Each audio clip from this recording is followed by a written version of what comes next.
Ora viva, seja muito bem-vindo ao programa Logos. Estamos cá em Luanda para conversar com o Nelson William, ele que é advogado, para falarmos um bocado desta conferência de Direito Internacional no contexto global e vamos aproveitar e abordar aqui algumas questões para os nossos alunos, para os nossos companheiros, para os nossos seguidores. Nelson, muito bem-vindo e muito obrigado por estar aqui conosco.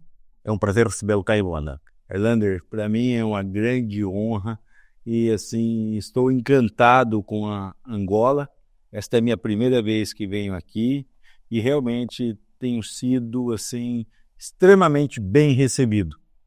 E para mim é uma honra muito grande estar aqui com vocês e com você em especial neste momento. Muito obrigado. Nelson, ontem na mesa redonda, uma das coisas que disse foi o empresário bem-sucedido é o empresário bem assessorado. O que é que quer dizer com isso, concretamente? Bom, esse é uma frase ou um slogan que eu criei quando eu iniciei minha atividade advocatícia, né? Eu inicio a minha carreira da maneira mais humilde e mais simples possível, né? Eu concluo a faculdade com 22 anos, ia fazer 23 anos, e tiro minha carteira da ordem, a licença da ordem lá no Brasil. E para conseguir a licença da ordem no Brasil, há uma prova, não sei se aqui em Angola funciona da mesma maneira, você conclui o curso de Direito e você tem que se submeter a uma prova. A Ordem dos Advogados, para ter a carteira. Sim. E é uma prova realmente muito difícil, até que há um índice de aprovação relativamente baixo, proporcional ao número de bacharéis em Direito que prestam o exame. E eu estudei para ter o exame, consegui tirar a minha carteira. Naquela ocasião, eu era funcionário de uma pequena empresa prestadora de serviço e era auxiliar de escritório. Então, ganhava um salário mínimo e um pouquinho mais, que era o piso da categoria. Com a carteira, em posse da carteira, eu fui para uma sala de um médico, era uma pequena clínica médica, que ele tinha uma sala, que ele servia como consultório. E como das 8 horas da manhã até as 16 ele não estava na clínica, e ele vendo a minha situação muito precária, né, economicamente falando, e ele falou assim, se você quiser iniciar a advocacia usando a minha sala, das 8 às 16 horas, pode usar. A partir das 16, eu preciso que você não esteja lá, porque das 16 em diante ele estava atendendo seus pacientes. Certo. Tanto é que no início da minha carreira as pessoas até equivocadamente achavam que eu era filho de médicos.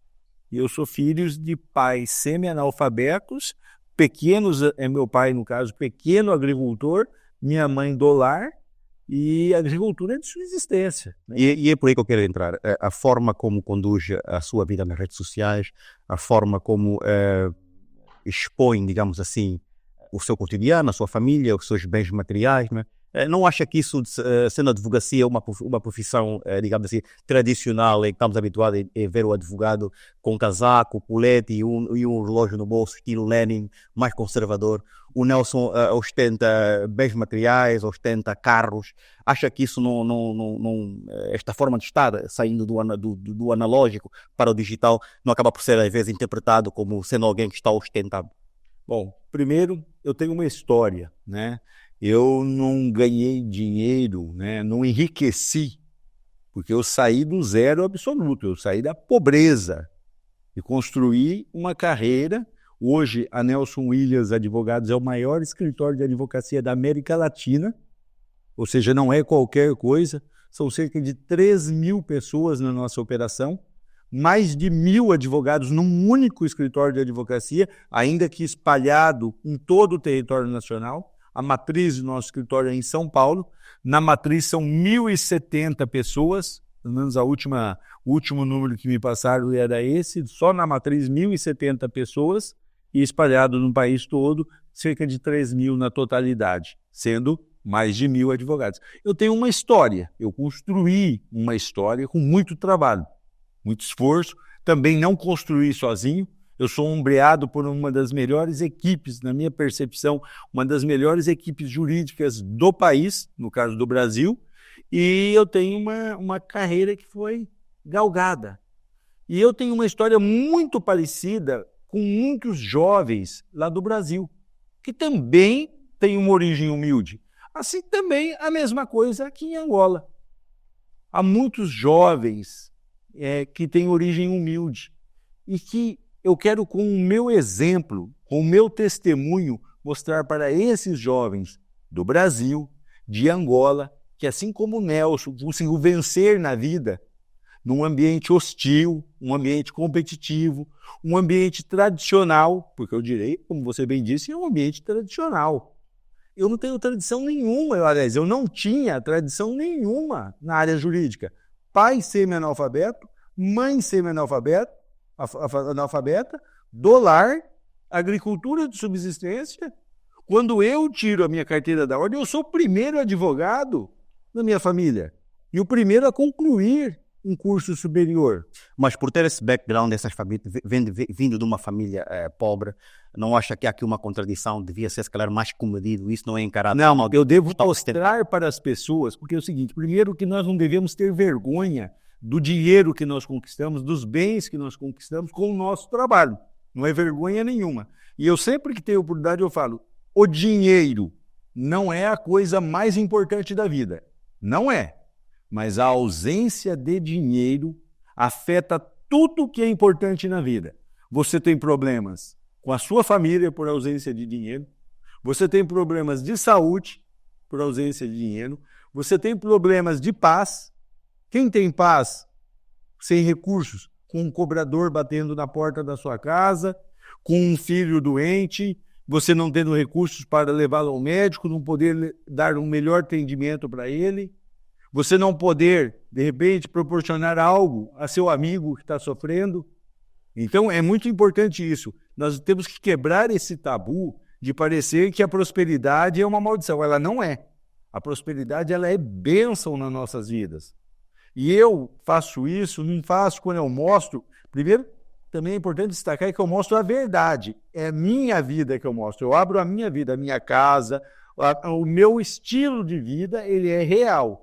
E ele é apresentado de maneira a que as pessoas se inspirem. A minha ideia é inspirar. Nunca você vai ver ou vai ter notícia de que eu tratei alguém mal. Mas, Nelson, consegue perceber de onde é que vem esta narrativa? Porque estamos a falar de países que historicamente têm laços históricos, Angola e Brasil, mas são países que são potencialmente ricos, muitos recursos, mas a maioria da população sofre, morre à fome. E a maioria da população é igual o Nelson Williams era há 30 anos atrás. Há 30 anos atrás, o Nelson era como a maioria da população é. Pobre, sem nome, porque eu não tinha nome. Na época da minha faculdade, eu era conhecido como o alemão. Eu não tinha nem nome. Ninguém me chamava de Nelson Williams Fratoni Rodrigues. Era o alemão. Ou seja, eu venho de uma origem muito parecida com a grande maioria da população de Angola e do Brasil. E eu procuro, com a minha vida, inspirar pessoas. Esse livro, que depois nós vamos falar um pouquinho dele, Loucura Não Coragem. Por que esse nome do livro? Porque no início da minha carreira, quando o alemão, que ainda não tinha nome, vai lá para a clínica médica e começa a trabalhar como advogado, advogando, as pessoas falam, nossa, mas esse alemão é muito louco. Gente do céu, o alemão é louco. Passado algum tempo, as coisas começam a dar certo, eu começo a prosperar financeiramente, o escritório de advocacia começa a ter gente, pessoas virem trabalhar comigo, eu começo a montar equipes de advogados para áreas específicas de atuação, vamos com estratégia de comunicação e marketing, vamos atrás de clientes e começo a prosperar. Quando as pessoas veem que as coisas começam a dar certo, o que eles dizem? Nossa, como você é corajoso. Então, loucura, não coragem. O que diferencia coragem de loucura é o resultado. Quando dá certo, as pessoas te acham corajoso. Quando dá errado, nossa, como era louco e tal. Então, eu tenho uma trajetória que eu quero mostrar para todos. A prosperidade, e a prosperidade é bênção. Eu quero mostrar para todos que a prosperidade é bênção. E quero mostrar para todos que é possível, sim.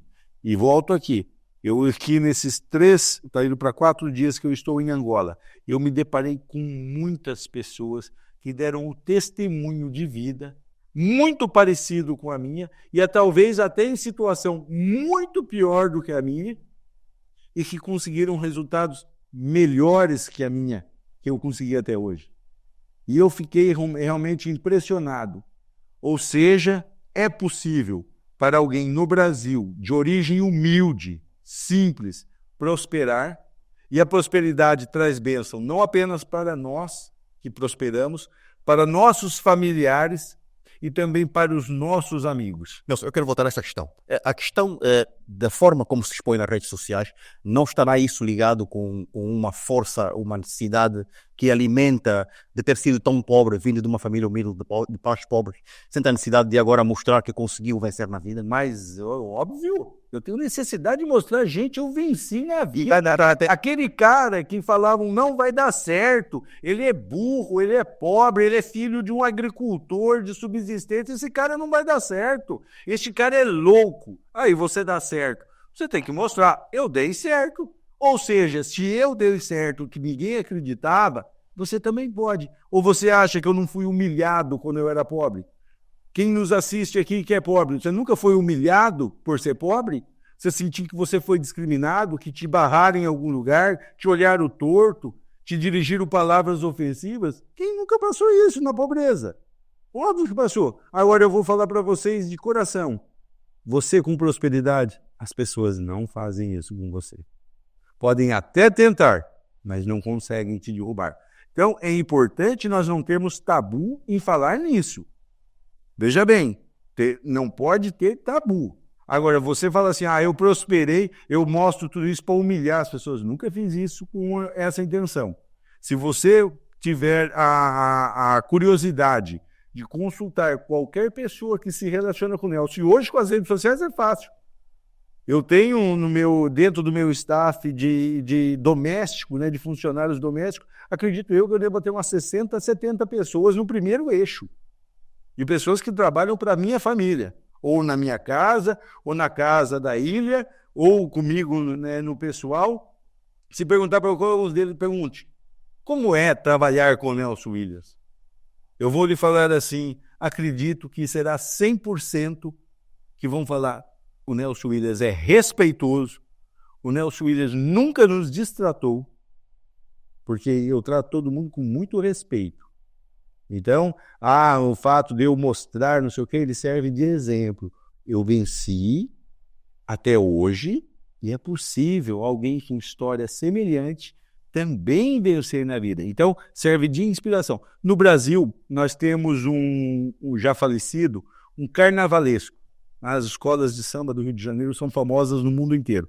Ele era um carnavalesco que durante muito tempo fez os desfiles da Beija-Flor. E a Beija-Flor, muito famosa, ganhou vários carnavais no Rio de Janeiro. E um dia perguntaram, Joãozinho 30, que era o nome dele, Joãozinho 30, os carnavais que você organiza para a Beija-Flor são extremamente suntuosos. Eles são grandiosos. E, teoricamente, são comunidades muito pobres. São favelas, são comunidades, né, muito pobres. Você não acha uma contradição, ou seja, os críticos dele fazer aqueles desfiles suntuosos com a comunidade, você não acha uma contradição? Ele deu uma resposta que eu acho assim maravilhosa e ela ficou marcada na história do Brasil. Quem gosta de miséria é intelectual. Ele falou, pobre gosta de luxo. De bate-pronto ele respondeu isso. Quem gosta de miséria é intelectual. Que gosta, sabe por quê? Porque não vive na miséria. Não sabe o que é a miséria. Gosta de divagar sobre a miséria, mas não vive a miséria e não sabe. A miséria, ela é triste. A ausência de recursos, ela é triste. E nós todos, como sociedade, devemos brigar, lutar para mudar a condição social do nosso país, do nosso meio, fazer tudo que está ao nosso alcance. Como é que o Nelson é visto e encarado no Brasil pelos seus pares? O Nelson está ao nível dos seus pares ou está muito acima no que diz respeito à expansão dos seus escritórios, de prestígio? Não, em termos de tamanho, é incomensuravelmente maior do que tudo e todos. Em termos de tamanho, né? Agora, faturamento, pode dizer que tenha outros que faturem também muito alto, porque o Brasil tem grandes escritórios. Tem grandes escritórios, mas normalmente escritórios que já vêm de uma tradição de 50, 80 anos, 60 anos. Bisavô, tataravô participou da Constituição lá 2 séculos atrás. Como eu disse, é tradicional. Ok. Eu não tenho história parecida com a do Nelson. Não tinha pai semi-analfabeto, da roça, do pequeno agricultor. Não tem uma história parecida assim. Vem de uma tradição já. O bisavô já era juiz da Suprema Corte, advogado famoso, ou um procurador. Ou seja, tem uma história. E é respeitável isso também. Ninguém deve ter vergonha da sua história. Como eu, Nelson Williams, não tenho vergonha da minha história, ninguém deve ter vergonha da sua história. Entendeu? Por quê? É a nossa origem. Sabe? 99% dos seus clientes são empresas ou são empresários. Como é que consegue conquistar este público? Este grupo? Bom, vamos lá. Primeiro, meus 3 últimos patrões, quando eu estou na faculdade, eles eram pequenos empresários. Pequenos. Né? O que nós conhecemos de empresários eram pequenos empresários. Eram pequenas firmas. Né? E esses 3, eles eram empreendedores, arrojados, sempre ali lutando para tentar prosperar e uma garra. Eles me influenciaram. Eu fui influenciado pelos meus 3 últimos patrões, que eu era funcionário, sempre auxiliar de escritório. Quando eu começo a advocacia, eu tinha este conceito de empresa, de negócio, por eles, ainda que fossem pequenos. E quando eu começo a prosperar, eu começo a advogar para o segmento empresarial. Todas as áreas que eu pudesse fazer, né? Não fazia tudo, porque eu não sabia tudo. Mas tudo que eu pudesse fazer, eu fazia. Né? Aí fui. E conforme eu ia me relacionando com os meus clientes, eu ia tentando entender o negócio deles, ainda que diverso do meu.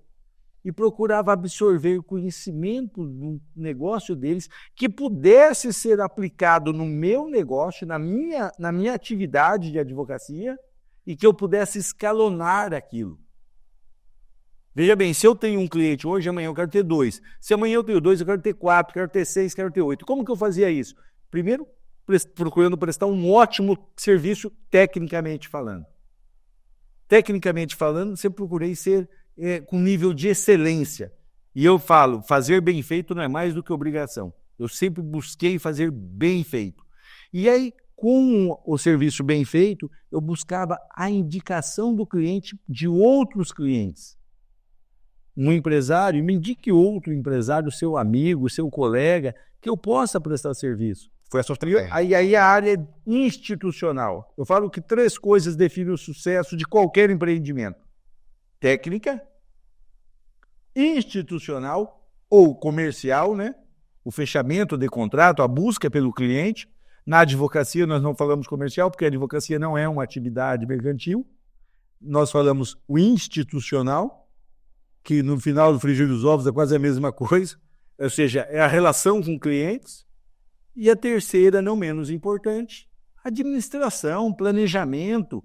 Trabalhar com as melhores fórmulas para administrar o seu negócio e criar um planejamento de expansão. Então, eu fui absorvendo isso e fui pegando de meus clientes e colocando em prática, adaptando para o meu negócio. E aquilo foi fluindo, sim. E é importante aqui, para quem é filho de pais semi-analfabetos, pobres, né? No Brasil a gente fala pobre de maré, que é muito pobres. Eu inicio, não tinha carro, andava de ônibus coletivo,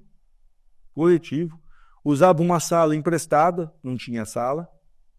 Eu começo desta maneira. E lotava meus clientes de ônibus circular. E eu, na época, congregava numa igreja, procurava ali no meu nível de relacionamento com os irmãos da igreja, sempre procurando uma causa para que eu pudesse cuidar. Eu começo desta maneira. E antes dos 30 anos, e vou falar isso aqui como testemunho, não por soberba, porque soberba é mentira. Toda vez que você falar algo e é verdade, é humildade. É muito importante nós trabalharmos esse conceito, que eu corro da questão de soberba. E o princípio da soberba é a mentira, né? É a visão equivocada de si mesmo e do meio que vive. A humildade é a visão real de si próprio, a visão verdadeira de si próprio e do meio que você vive. Então, eu procurei, dentro disso, escalonando de tal maneira que antes dos 30 anos de idade, eu já estava trocando o meu primeiro avião no meu segundo avião. Algo assim realmente que, para aquele contexto, para aquela realidade, é algo realmente muito forte. Mas como é que isso acontece, Nelson? É curioso. Muito bem. O Brasil teve uma Constituição Federal em 1988, que estabeleceu um mundo de regras para que o governo adaptasse a legislação anterior à Constituição. E deu prazo, 6 meses para decretos tais, deu 6 meses para tais. O que acontece? Eu, no início da minha carreira, eu fazia civil, trabalhista, criminal, fazia essas áreas mais comuns do direito. O meu último patrão, aqui é muito importante esse pato, o meu último patrão, ele foi meu primeiro cliente que me pagava mensalmente para eu dar uma assessoria jurídica para a empresa dele. Me pagava assim, tipo, vou falar aqui números, me pagava 5 mil reais por mês. 3 mil reais. Era 3 mil, foi o que eu investi. 3 mil, eu estou dando. Afinal, cobrava 300 mil. Pagava um valorzinho relativamente baixo para mim, para eu cuidar da empresa dele, meio clínico geral, um advogado generalista. E em determinado momento eu sempre visitei meus clientes, eu sempre fazia visita, porque lá no Brasil tem um ditado que diz que cobra que não anda não come sapo, embora nós saibamos que cobra não anda. Mas a ideia é quem não anda, não colhe, né? Não consegue capturar. E quem é visto é lembrado. Então eu sempre estava circulando para ver se aparecia algum trabalho. Claro. Estou eu diante do seu Siegfried, este sim um alemão, eu não sou alemão, minha descendência é portuguesa e italiana.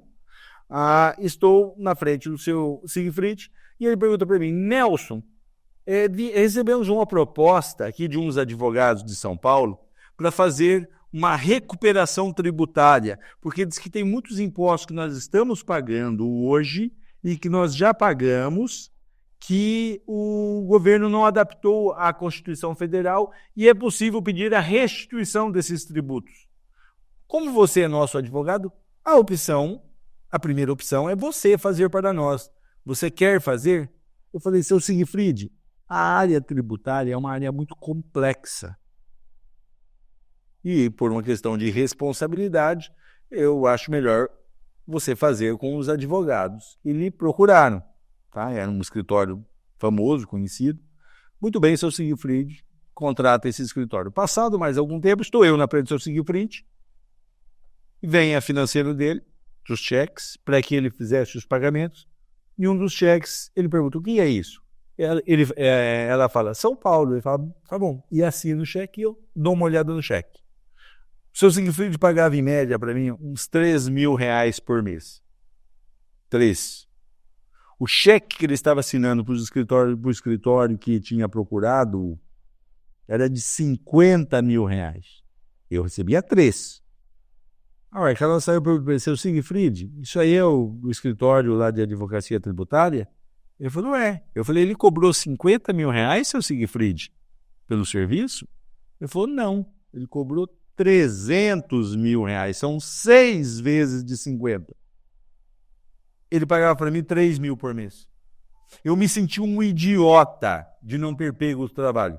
Mas eu não podia pegar, por quê? Porque eu não tinha qualificação técnica para fazer. Mas naquele momento eu falei, eu vou fazer tributário. Saí da frente do seu Siegfried, parei numa livraria chamada Jalovi e comprou tudo. Comprei tudo que eu pude de direito constitucional e direito tributário. Vou estudar. Na época eu já tinha uma advogada trabalhando comigo no escritório. Despachei ela para tirar cópia das ações que eles fizeram para o seu Siegfried, que eu queria copiar. Ela pegou. Fui para São Paulo, na época eu residia em Bauru. Me inscrevi no IBET para fazer especialização em direito tributário. Mas o que eu pensei? Falei, mas vai demorar muito até eu terminar essa especialização. Especialização no Brasil são 2 anos. Eu falei, isso já acabou. Passou a fase.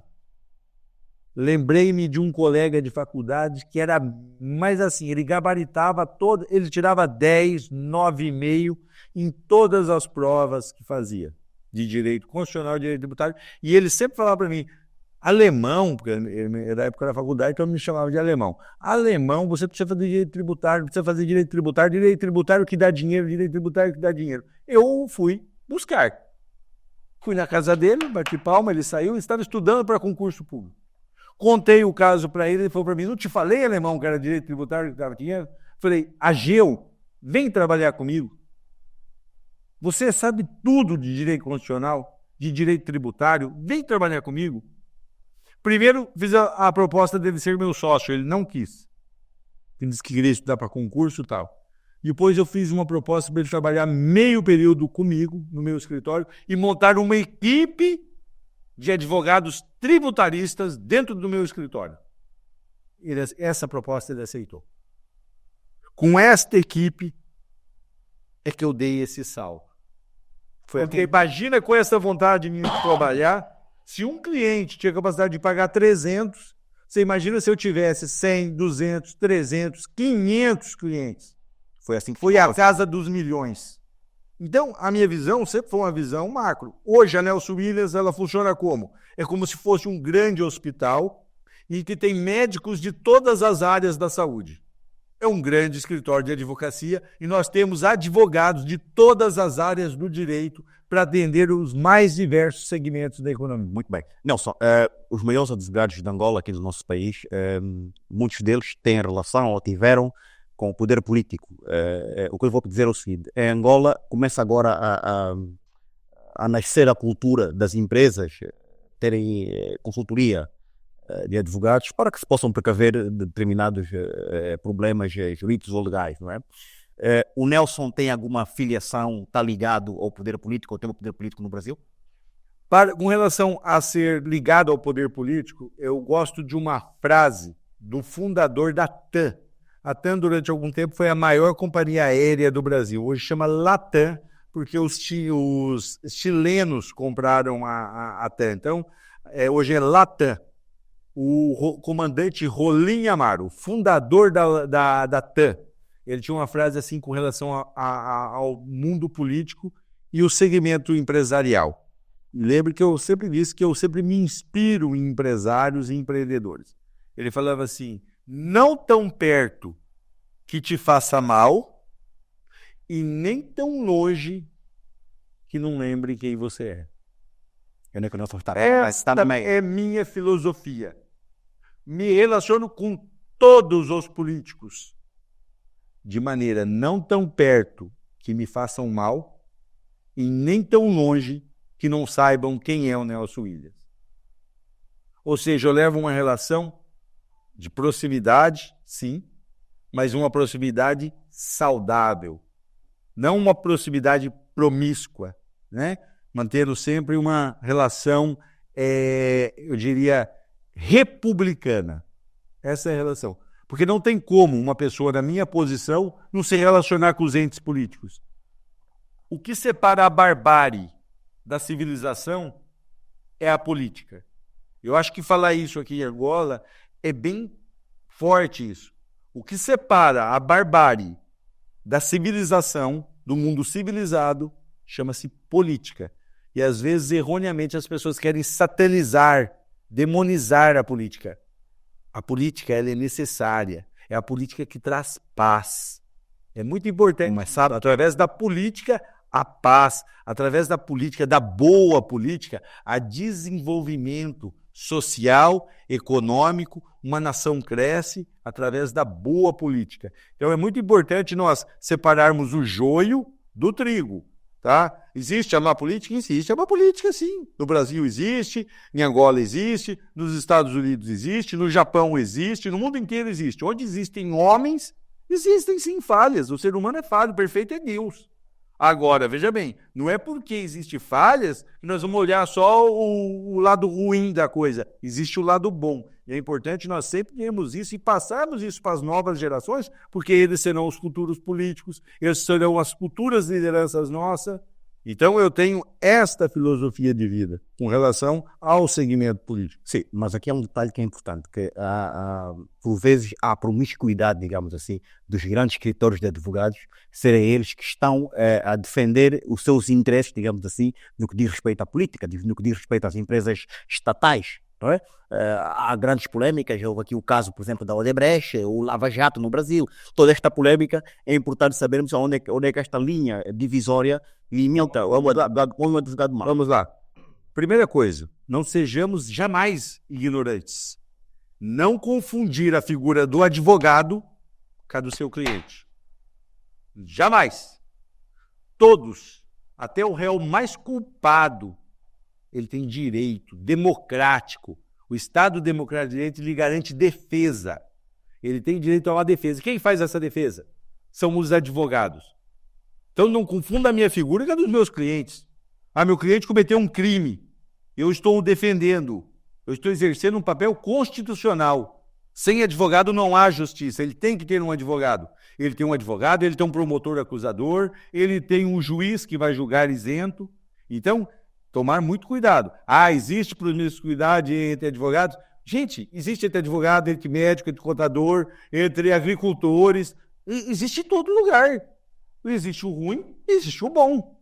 Agora, nós não podemos, por causa do ruim, jogar os bons na mesma vala. Então é muito importante separar o joio do trigo. Não confunda a figura do seu advogado, do advogado com a do cliente. Isso é importante, não confundir a figura do advogado e do cliente. Todos têm direito a um advogado, porque só assim existe justiça. Como terá também um promotor acusando, um juiz para julgar, um juiz isento para julgar, e faça-se a justiça. Muito bem. Uma pergunta muito simples. O que é que Nelson Williams, escritor de advogados, pretende de Angola, concretamente? O que é que veio cá fazer? Primeiro, eu tenho amigos aqui. Eu tive a grata alegria de conhecer angolanos, não aqui em Angola, fora de Angola, né? Na Europa, conheci no Brasil também. E, assim, houve uma empatia tão grande, porque a minha impressão, a minha sensação que eu tenho é que o angolano e o brasileiro são irmãos. Veja bem, eu estou me sentindo aqui como se eu estivesse no Brasil. Sabe? Porque o brasileiro também é carinhoso. E o Brasil também tem as suas mazelas, como aqui também tem as dele. Só que eu fui tão assim, bem recebido por esses irmãos angolanos, isso lá fora, né? E eu fui convidado. Eu fui convidado tanto pelo meu amigo Félix Capozzi, quanto pelos gêmeos. E aí, não, você precisa ir em Angola, vamos te receber em Angola, porque eu já os tinha recebido depois de conhecê-los, eu já os tinha recebido em minha casa, lá em São Paulo. Eu falei, quer saber de uma coisa? Eu vou sim. Ele falou, vamos lá, tal. Você vai se relacionar com outros advogados, acho importante, de repente, você levar essa visão, porque no Brasil, eu sou uma referência. Tem gente que não gosta do Nelson? Sim, gente, nem Jesus Cristo agradou todo mundo, vai o Nelson agradar? Mas os séquitos de pessoas que gostam do Nelson é muito maior do que as que não gostam. E os resultados da advocacia do Nelson, do escritório de advocacia do Nelson, está aí. Um escritório gigante, o maior escritório da América Latina, então não dá para negar isso. Às vezes você vai ver, o Aélio é um advogado, mas é um advogado marqueteiro. Eu faço marketing, sim, comunicação e marketing. Ele é um advogado e ele se vende, ele vende, né? Ou vende a advocacia dele. Sim, é um serviço. Nós oferecemos o nosso serviço e mostramos ao mundo como é o nosso serviço. Então a sua vida é meramente pessoal. Exatamente. Agora, veja bem, eu sou técnico, eu sou advogado. Chegamos a ter no ápice do escritório 750 mil processos ativos concomitantes. Não é pouca coisa. São mais de 16 mil clientes, pessoas jurídicas ativos. Eu tenho processos sobre a nossa gestão em todas as cidades do Brasil, por causa dos grandes bancos. Tirando aí um grande banco aqui, eu posso ter, só no serviço dos grandes bancos, eu posso estar aqui o Itaú. Banco do Brasil, Bradesco, Santander, Safra, BTG, ou são ou foram clientes do escritório. Então, é uma estrutura muito grande. Ela é, sim, um exemplo de sucesso. E posso falar isso até hoje. Então a intenção não é ir para Angola, não é essa a intenção. Não é vir para Angola, porque o que acontece? Eu não tenho, uma coisa que eu sempre respeito nos lugares, a cultura local, a regionalidade. E em outros países, nós estamos hoje presentes em todo o mundo. Como que nós estamos presentes, quando eu falo todo mundo, é todos os continentes, tá? Em todos os continentes. E como nós estamos? Através de uma aliança com outros escritórios. Nós participamos de uma aliança global de escritórios de advocacia, mas escritórios locais. Eu não tenho como vir advogar aqui em Angola, eu nem posso fazer isso, eu não tenho a habilidade para fazer isso, eu não tenho permissão legal para fazer isso, mas normalmente nós fazemos uma parceria com algum escritório de advocacia naquele país.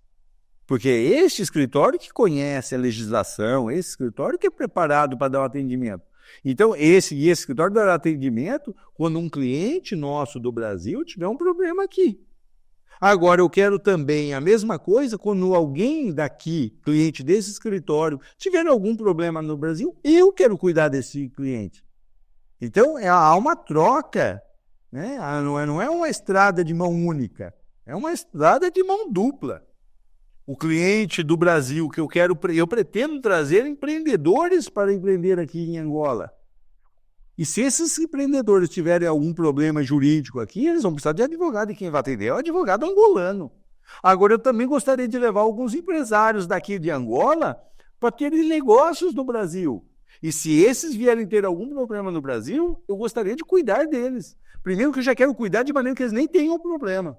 O principal papel do advogado, quando ele é um advogado que está exercendo a esfera consultiva, é fazer o máximo possível para não ter problema. E, de novo, empresário bem-sucedido é empresário bem assessorado juridicamente, bem assessorado contabilmente. Então, essa é a proposta. E eu vim aqui por quê? Por causa dos meus amigos, e cheguei aqui e fiz vários. Todas as noites nós estamos nos reunindo com um grupo de pessoas. Juntou o útil ao agradável, como se diz. Eu estou encantado. Eu vou sair de Angola apaixonado por Angola. E Angola ganha uma pessoa que onde eu estiver eu vou falar bem de Angola. Vou falar um povo amável, um povo aguerrido, um povo sofrido, que merece, sim, ter melhores condições. E o que nós pudermos fazer para isso, vamos fazer. Agora, nós também não podemos fazer tudo.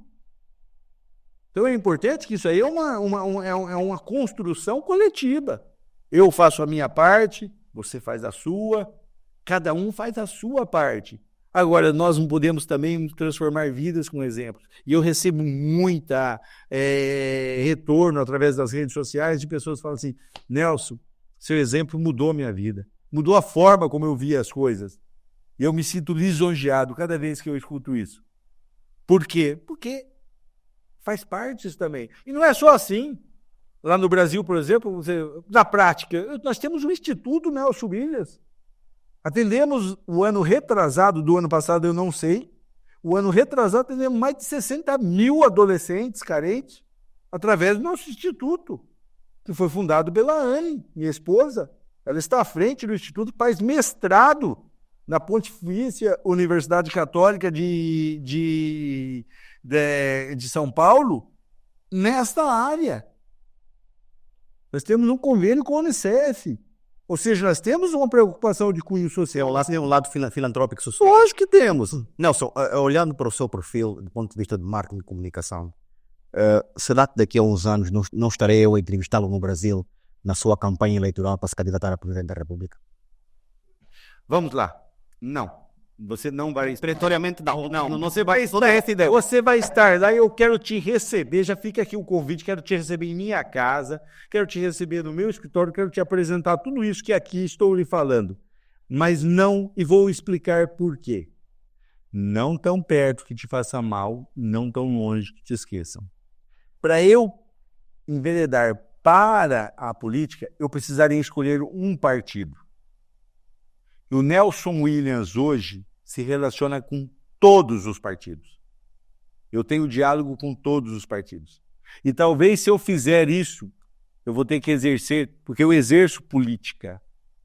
mas não é política partidária. E você? Eu teria que exercer política partidária, eu vou ter que me submeter a um partido. E também ganharia menos dinheiro. Eu vou te citar aqui, é importante essa tua colocação. Uma vez, e aqui os mais jovens depois pesquisam no Google, foram perguntar para Aristóteles Onassis, na época um dos grandes magnatas do mundo, armador grego. Muito rico e já de idade, mas um homem muito ativo nos negócios, muito ativo. Falaram assim para ele, uma entrevista igual essa que você está fazendo comigo aqui, Aristóteles Onassis, um homem já na sua idade, tão rico, mas tão ativo, o que faz? O que te motiva? Ele falou assim, chega em determinado momento, não é mais apenas pelo dinheiro, é pelo game, é pelo jogo, para estar no jogo, estar ativo. Então, eu vou falar para você, é só dinheiro que me move? Óbvio que não. Vou lhe falar, eu tenho um prazer de fazer o que eu faço, eu tenho um prazer e eu quero morrer fazendo isso velho, tá? Não é morrer novo, é velho fazendo isso. Exatamente o que eu faço. Mas não pode ser consumido por essa ambição um dia, Nelson, de querer ser candidato a um cargo político. Pode acontecer. Eu vou lhe falar. Dinheiro é uma coisa, poder é outra. Não, mas se tem alguém que sabe a diferença de poder e dinheiro, sou eu. É óbvio que eu sei isso, mas eu volto para vocês no seguinte sentido. Não é o meu prazer. Sabe? Mas amanhã se tornou o seu prazer. Vai ter que mudar muito. Né? E essa entrevista com certeza vai estar na internet. Disse que não ia ser, agora é. Mas vai ter que mudar muito. Porque não é a minha pretensão. Não é o que me move. Não é o que me move. Porque para eu ser um candidato político, eu terei que ter um partido. E a hora que eu escolher um partido, eu vou ter que se submeter a tudo daquele partido. E nem tudo. E eu conheço todos os partidos. E sou capaz de falar o prós e contra de cada um. Não é isso que eu quero para a minha vida. Não é isso que eu quero para a minha vida, não é isso que eu quero para a Anne. Por quê? Porque daí nós vamos sofrer um outro tipo. Hoje eu sofro alguns ataquezinhos. Aí eu vou sofrer outros tipos de ataques. E confesso para vocês que eu não sei se é assim, me candidatando a um cargo político partidário, que eu iria ajudar o Brasil. Eu acredito que eu ajudo muito mais, que eu tenho muito mais condições de ajudar o Brasil. Não tendo um partido, não sendo filiado a nenhum partido e podendo conversar com todos os partidos, do que estando amarrado a um partido. Para fechar, nessa relação, não acha que as pessoas que tenham dinheiro e que se candidatem a cargos políticos, se calhar têm uma outra visão, digamos assim, no que diz respeito ao combate à corrupção? Não quer dizer que não haja políticos ricos que não sejam corruptos, não é? Mas isso não será já um problema que será resolvido, digamos assim. O que a gente observa normalmente, e lógico que tem casos e casos, de novo, nós não podemos generalizar todos. Mas normalmente eu conheço grandes personalidades políticas que eram empresários antes de serem políticos. São excelentes políticos. Procuram. Só que em gestão pública e gestão privada há uma diferença muito grande. Necessariamente não é porque você é um ótimo gestor privado, na esfera privada de uma empresa, que você será um ótimo gestor na esfera pública. E nós temos excelentes políticos na esfera pública que nunca tiveram nada na esfera privada. Então você tem os dois e ao mesmo tempo existem os dois lados péssimos. Era um empresário picareta e depois se tornou um político picareta. Era um político picareta e a política a vida inteira picareta. Então é complexo isso, mas nós não podemos generalizar e nem perder as esperanças. Nós não podemos perder as esperanças. Não tem jeito. Tem sim. Muita luta, guerra, batalha, tal. Tem jeito. Não podemos perder as esperanças. Muito bem. Foi recebido pela Presidente da Assembleia Nacional. Teve uma conversa, teve um encontro com ela. Qual é a sua perspectiva sobre este encontro? Porque nós ficamos perplexos como é que um advogado que vem do Brasil e consegue ter esta influência em Angola, ir à Assembleia e ter um encontro com a Presidente da Assembleia.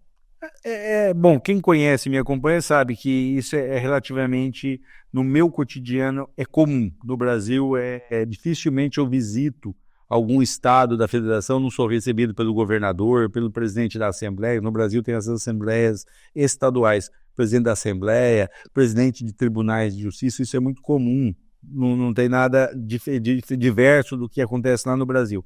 Agora, uma coisa que me chamou muito a atenção e que eu falei para as duas mulheres que me receberam, as duas presidentes, a presidente do Tribunal Constitucional e a presidente, né, da Assembleia.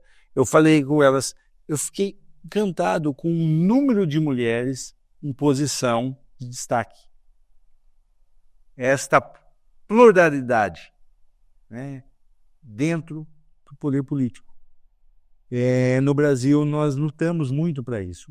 Dentro do nosso escritório, a Anne, ela é encarregada e ela é a pessoa que é encarregada de cuidar disso. Nós procuramos ter a mesma paridade dentro do escritório, na proporção que a população brasileira tem. Se na população brasileira temos 52% de mulheres, nós buscamos 52% de mulheres dentro do escritório. Se há X% de negros dentro do escritório, nós procuramos também assim, preencher as cotas. Não é cota, é respeitar isso. Nós não tratamos como cota, é respeitar isso, entendeu? Procurar ter isso como cultura.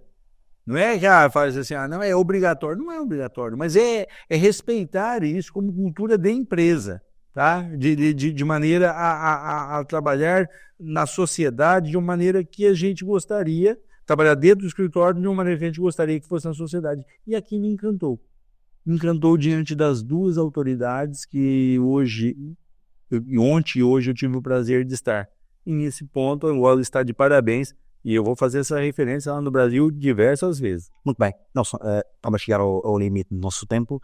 Falar aqui um bocado deste grande livro, Loucura Não, Coragem. O título é muito provocador. O livro tem aqui muita informação de como toda a rede de empresários se devem posicionar, digamos assim, para alcançar o sucesso. O que é que nos foste falar sobre esse livro muito sucintamente?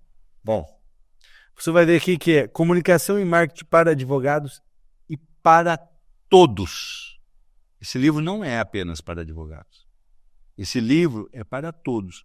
E nele, de uma maneira muito simples e objetiva, eu dou aqui alguns caminhos sem parecer. Lá no Brasil, a gente costuma brincar quando a pessoa que parece que quer ensinar tudo a todos, sem parecer, entre aspas, professor de Deus, né? Quer dar aula para... Não.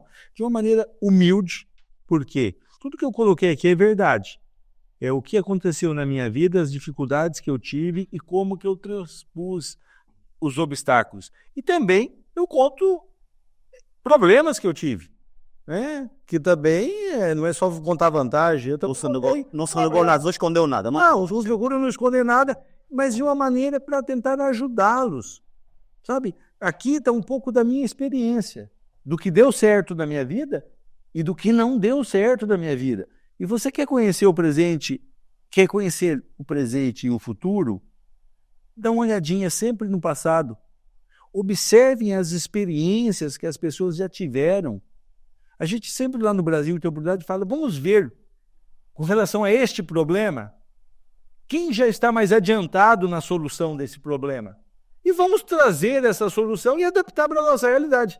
Lembra que no começo do nosso bate-papo eu falei que eu pegava dos nossos clientes, até hoje, eu pego tudo que deu certo com eles e tento adaptar para a minha realidade para também colher os bons frutos da experiência de outros. E para países não é muito diferente, e na nossa vida pessoal, idem. Então, aqui está um pouco disso, um pouco da minha experiência, daquelas coisas que eu fiz que deram certo, que pode dar certo na sua vida, e aquelas coisas que eu fiz e deram errado, para você evitar, para que não dê errado na sua vida. E sempre eu falo, tudo aquilo que eu procuro expor é como um peixe sendo servido sobre a mesa. Tira os espinhos e aprecia a carne. Aquilo que não serve para você, tira de lado. Só aprecia aquilo que serve para você, coloque em prática dessa maneira. Bem, Nelson, foi um prazer. Muito obrigado. Até a próxima, tive muito gosto. Opa, muito obrigado. Obrigado, pessoal.